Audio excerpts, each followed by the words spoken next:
Among the increasingly large number of options of small electric crossovers here on the market is the new Volvo EX30. But can you trust that 251-mile range figure put out by Volvo and the EPA? Well, tonight we find out.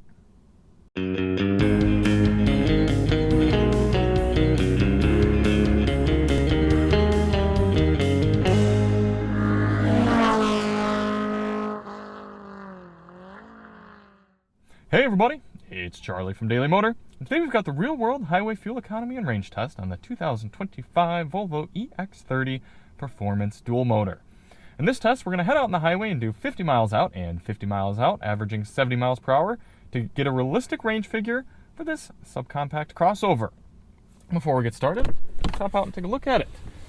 In bright yellow paint, this is a 100% Chinese-built, or China-built, I should say, electric crossover cosplaying as a Volvo. This is not a Swedish car, but that doesn't mean it's not worth your attention. I've quite enjoyed driving it around over the last few days. I've got a few days left with it, so if you do want to see more, check out the links below to our full review. We also have a dedicated review of the Harman Kardon sound system and a little members-only test diving deeper into that. So why do we do this test? Well, the EPA's highway range test, which gives this version of the EX30 236 miles or 109 mpge, that test only averages 48 miles per hour, and I believe it maxes out at 68 miles per hour.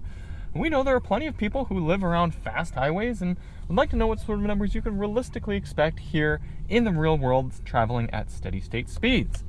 So in order to test it out, we're going to head to we're actually going to charge all the way up here tonight at my house. We're going to take off, we're going to do 100 miles on the highway, steady state, 71 miles per hour, come back, charge all the way up, and then we're going to see how much electricity went into the car, do some calculations, and get ourselves an efficiency and range figure.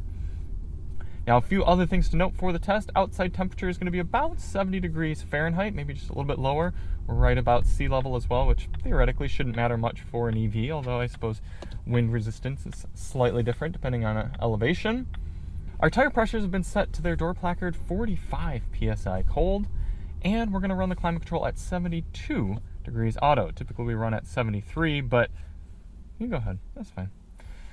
Typically we run at 73, but this Volvo only goes in 2 degree Fahrenheit increments, so we're going to go to 72.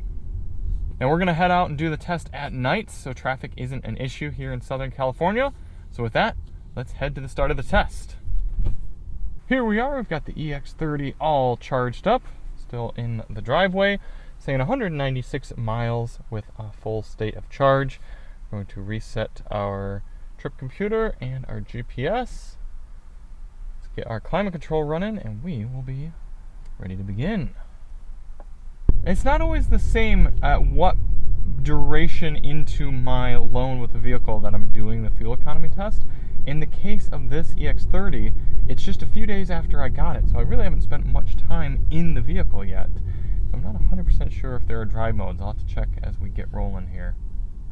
Interestingly, even with one pedal driving on, there is absolutely no regen when you are at 100% state of charge, which I understand why, but some brands will still, they'll actually blend in some mechanical brake, some of the actual friction brakes, when you're at 100% state of charge to still give you a predictable one-pedal driving experience.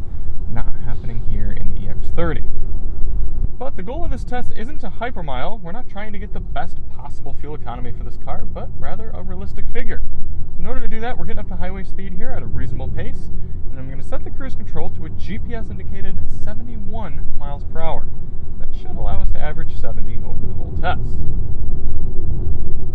Highway speed here in the EX30. It's a nice, solid, rumbly sound. This is a concrete section of highway. It's usually pretty harsh for interior road noise. So far, fairly average. I do like that we have dimming outside mirrors. However, with these very attractive sort of frameless outside mirrors, they look nice in the daytime, but we have a big strip in them for the dimming aspect. So even though they're mostly dimmed, it still kind of looks like you're still getting some blast from the lights behind you. Our speedometer is a few miles per hour low, so we're actually going to have to settle in at 73.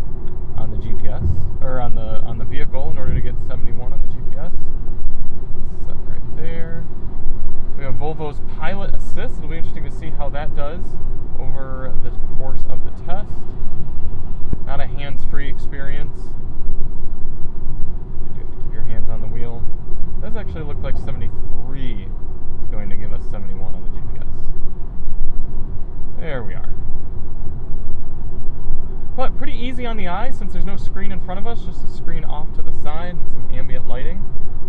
Let's choose a different ambient light here.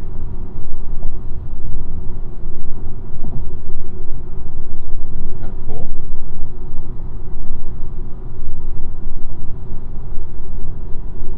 Alright, well I'm going to continue on with the test and catch up with you at the end. We're going to be doing some testing of this Harman Kardon sound system with the members only tracks. In the meantime, enjoy this time lapse of the entire trip. Counting miles on the road, wheels spinning, letting go, testing how far I can go with you now. On the edge, taking it slow, wind in my hair, Swedish glow, finding out just what you know, show me how.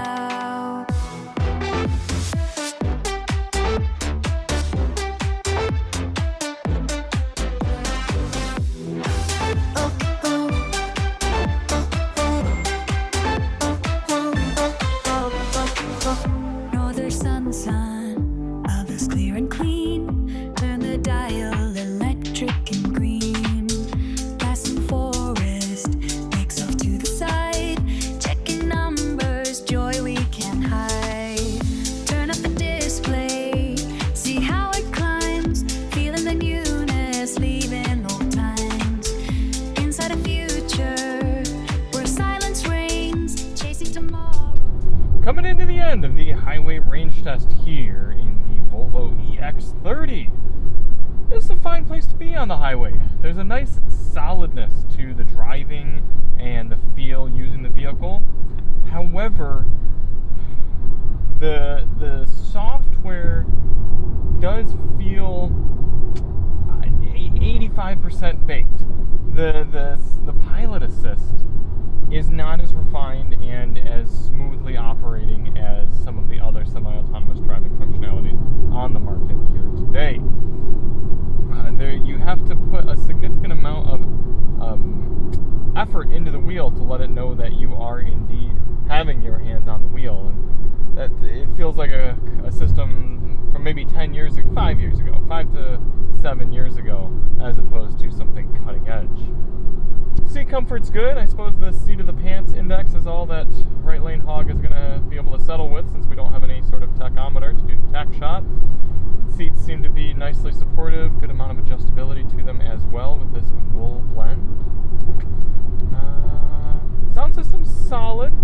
Maybe not quite S tier, but a very good, well-balanced, punchy, mid-A tier system, I think. In terms of efficiency, we've got 59% state of charge right now after 97 miles, which is actually doing better than I expected. Let's go to car status, trip info. We are looking at 29.9 kilowatt hours per 100 miles. That seems pretty good, because what would that would be something like 3.2 miles per kilowatt hour if my numbers are correct in my head. But we'll have to do some final calculations once we get back home. Can I adjust my units right here? No. Okay. Alright. Yeah. But it does seem like you should be able to squeeze out over 200 no problem. And have a little bit of wiggle room. Maybe even somewhere closer to about 220 to 240 range. So I'm going to get it back to the house, charge it all the way up, and crunch the numbers with you in the morning. All charged back up the next day, and the charger ended up putting in 31.8 kilowatt hours back into the EX30's battery. And we assume a 90% charging efficiency rate, meaning there's actually only 90% of that charge that left the charger actually made it into the vehicle's battery. There's an assumption for some loss in there. 31.8 times 0.9 has given us 28.62. Let's just go 28.6 kilowatt hours actually making it in the battery. We traveled 100.7 miles, so 100.7 divided by 28.6 has given us 3.5 miles per kilowatt hour. That seems like a fairly decent figure, if I'm not mistaken here. That doesn't seem too bad. Let's get the EPA was saying you'd get 100 divided by 33.7. Okay, so that's quite a bit better than the EPA's figure, actually. Not too bad there.